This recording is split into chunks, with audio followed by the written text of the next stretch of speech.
नमस्कार, मैं आपका स्वागत करता हूँ आपके स्टडी चैनल में जिसका नाम है स्टडी विद मयंक। आज आप वहाँ जाइए, पार्ट 2 करते हैं चैप्टर 7 के समकालीन विश्व में सुरक्षा के बारे में। कुछ हम पढ़ चुके थे और कुछ हम आज आगे प्रोसीड करेंगे। अगर आपको वीडियो अच्छी लग रही है तो प्लीज़ लाइक कीजिएगा, शेयर कीजिएगा और अपने दोस्तों को भी इसके बारे में बताइए ताकि कोई भी बच्चे की स्टडी रुके ना। हम 7 चैप्टर कर रहे हैं और अगर आप इसको चैप्टर को अच्छी तरह से समझना चाहते हैं तो पहले आप पार्ट 1 देखिए, फिर पार्ट 2 देखने की कोशिश कीजिएगा। वीडियो में एंड तक बने रहिएगा, तभी आपको कुछ समझ में आएगी। तो सुरक्षा के बारे में कुछ रिकॉल करवा देता हूँ। सुरक्षा के बारे में मैंने बताया था कि सुरक्षा क्या होता है। जब आपको किसी भी खतरे से कोई भी परेशानी ना हो तो उसे सुरक्षा कहा जाता है। सुरक्षा की 2 अवधारणाओं के बारे में मैंने जिक्र किया था, पारंपरिक अवधारणाएं और गैर पारंपरिक, ट्रेडिशनल मेथड और नॉन ट्रेडिशनल मेथड के बारे में मैंने जिक्र किया था। सुरक्षा के पारंपरिक धारणाओं में क्या होता है, हमें बाहरी खतरा होता है और आंतरिक खतरा होता है। तो बाहरी खतरा सैन्य हमला हो गया, जनसंहार हो गया, शक्ति संतुलन, इन सब से है। और आंतरिक के बारे में यही होता है, मानव सुरक्षा, भूख है, महामारी है, बीमारियां हैं और विश्व सुरक्षा। तो इन सब के बारे में हमने धीरे धीरे करके जिक्र किया था। आ जाइए अब हम आगे जिक्र करते हैं। जैसे मैं बोलता हूँ, देखो सुरक्षा के, अगर मैं बोलूँ आपको तो सुरक्षा के पारंपरिक तरीके क्या होते हैं।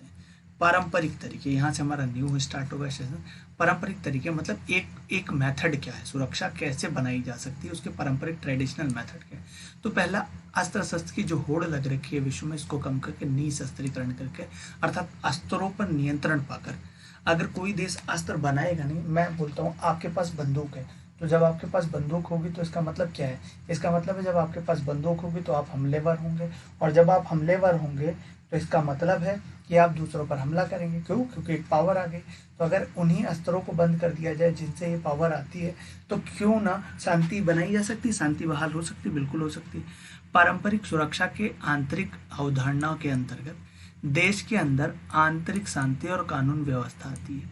जितनी भी आंतरिक शांति होती है देश के अंदर, वो और सारी कानून व्यवस्थाएं जो होती हैं वो सब किसके अंतर्गत आती हैं, तो वो सब एक ही चीज़ के अंतर्गत आती हैं। और वो चीज़ क्या है हमारे पास, वो चीज़ है हमारे पास आंतरिक सुरक्षा। आंतरिक सुरक्षा के जरिए ही वो सारी चीज़ें हमारे पास आती हैं। अब आंतरिक सुरक्षा में हमने ये पढ़ लिया, इसके बाद जो हम पढ़ेंगे आंतरिक सुरक्षा में वो बहुत इंपॉर्टेंट होगा।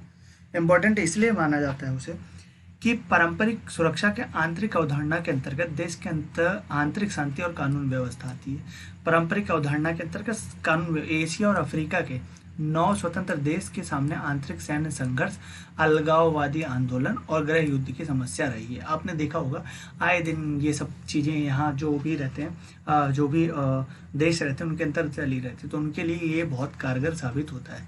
सुरक्षा के अपारंपरिक धारणा में सैन्य खतराओं के साथ साथ मानव अस्तित्व के आने का भी पर आने वाले खतरे का संबंधित है।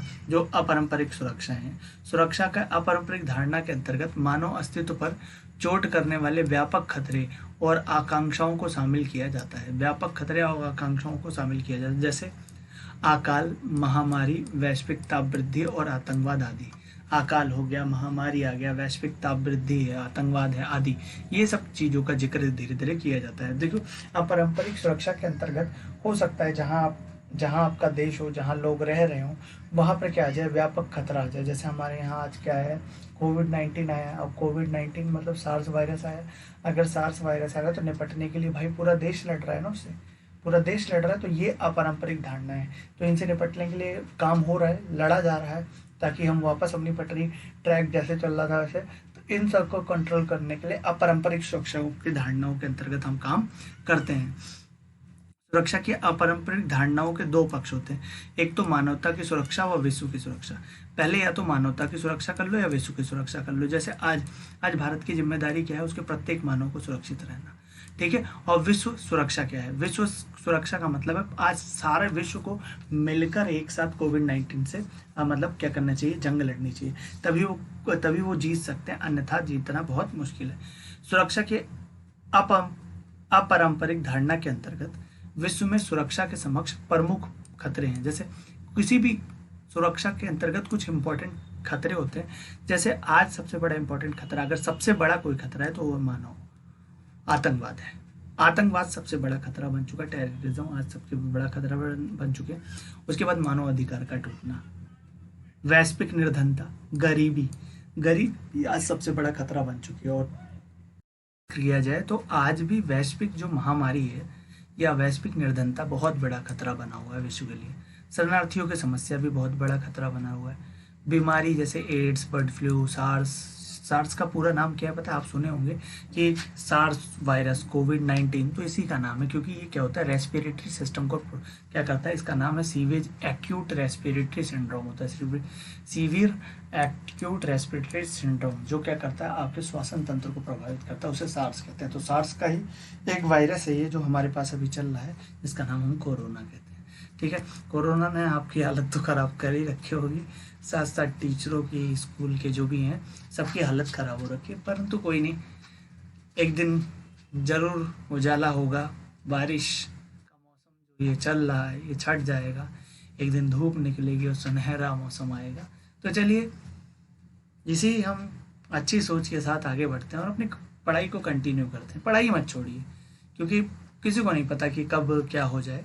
ठीक है, आपके एग्ज़ाम होंगे स्कूल खुलते ही, तो आप कंटिन्यू अगर पढ़ाई से जुड़े रहेंगे तभी आप एग्ज़ाम में भी कुछ कर पाएंगे, अन्यथा आपका एग्ज़ाम में भी कुछ करना बहुत मुश्किल हो जाएगा। तो सहयोग मूलक सुरक्षा की अवधारणा के अपारंपरिक खतरे से निपटने के लिए सैन्य संघर्ष की बजाय अंतर्राष्ट्रीय सहयोग में रणनीति तैयार करने पर बल देती है। देखो, सहयोग मूलक सुरक्षाएं क्या होती है, जैसे मेरे को मान लीजिए मेरे ऊपर किसी ने अटैक किया, अगर मेरा दोस्त साथी कोई दोस्त है तो मैं उससे सहयोग मांग कर क्या करूंगा, अंतर्राष्ट्रीय सहयोग रणनीति तैयार करने पर बल देते हैं और अंतिम उपाय रूप में बल का प्रयोग किया जा सकता है।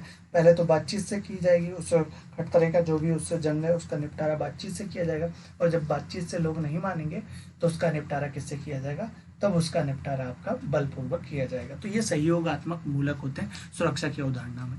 सहयोग मूलक सुरक्षा में विभिन्न देश आंतरिक संगठन है, जैसे देखो संयुक्त राष्ट्र संघ है, विश्व बैंक आदि है, स्वयंसेवी संगठन, रॉटकरीज, एमनेस्टी इंटरनेशनल, व्यावसायिक संगठन, प्रसन्न हस्तियाँ, जैसे कुछ हस्तियां भी क्या कर सकती, मीडिएट करा सकती हैं दो देशों के अगर बीच में झगड़ा उत्पन्न हो रहा है या उसकी सुरक्षा या खतरा को लेकर कोई परेशानी उत्पन्न हो रही है, तो वो मीडिएटर का काम वहाँ पर क्या कर सकते हैं। व्यावसायिक संगठनों और प्रसिद्ध हस्तियाँ जैसे नेल्सन मंडेला है, मदर टेरेसा आदि शामिल हो सकती हैं। अगर मैं बात करूँ इसके बाद, तो भारत की सुरक्षा नीति क्या है, तो भारत देखिए, भारत तो बहुत इंपॉर्टेंट है। पहले तो अपने आस पड़ोस के देश को भारत क्या करता है, अपना छोटा भाई मानते हुए ये उनको क्या करता है, प्रोटेक्शन प्रदान करता है। लेकिन भारत के जो देश है ना आसपास, तो वो भारत को छोटा भाई, बड़ा भाई ना मानते हुए वो बड़े भाई के रोग से ग्रस्त है, बिग ब्रदर सिंड्रोम।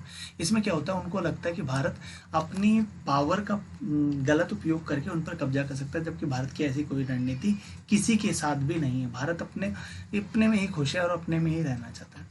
भारत की सुरक्षा नीति के 4 घटक है। पहला, सैन्य क्षमता को मजबूत करना। अपनी सैन्य क्षमता मजबूत करो, आप कोई भी देश आपसे बोलने के तैयार नहीं होगा। दूसरा, अंदरूनी सुरक्षा मजबूत करना। जब अंदर कोई कलेश नहीं होगा ना भाई, तो बाहर से कोई कलेश आएगा भी तो वही बॉर्डर पर रुक जाएगा, लेकिन अगर अंदर ही कलेश है तो बाहर से भाई उसको रोका नहीं जा सकता। ठीक है।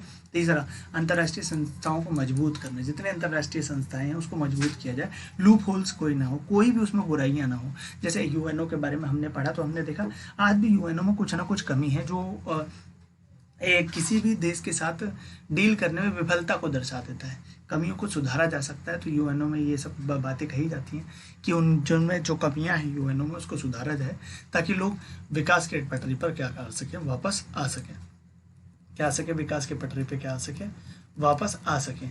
अब देखिए, चौथा है आर्थिक विकास करना। आर्थिक विकास करना सहयोग से, चाहे आर्थिक विकास हो, चाहे भारत अपने आस पड़ोसी देशों का सहयोग से विकास करे या खुद का करे, विकास करना बहुत जरूरी है। क्योंकि जब आप डेवलप नहीं होंगे ना, तब तक आप नाम कहीं काउंट नहीं किया जाएगा। अब जब तक आप डेवलप नहीं होंगे, आपका नाम काउंट नहीं किया जाएगा, तब तक आपका कोई देश रहने का फायदा नहीं है। अगर वीडियो अच्छा लगा, वीडियो सेशन अच्छा लगा, तो प्लीज़ लाइक कीजिएगा, शेयर कीजिएगा, कमेंट कीजिएगा और बताइए ज़रूर कैसा लग रहा है वीडियो। हो सकता है मैं कुछ चेंज करूँ वीडियोज़ में, मैं आपको नेक्स्ट टाइम इसके क्वेश्चन आंसर कराऊंगा और उसके बारे में बताऊंगा। आई होप आपको चैप्टर समझ में आया होगा। चैप्टर यहीं पर ओवर होता है। धन्यवाद, मिलते हैं नेक्स्ट वीडियो में। Take care, good bye.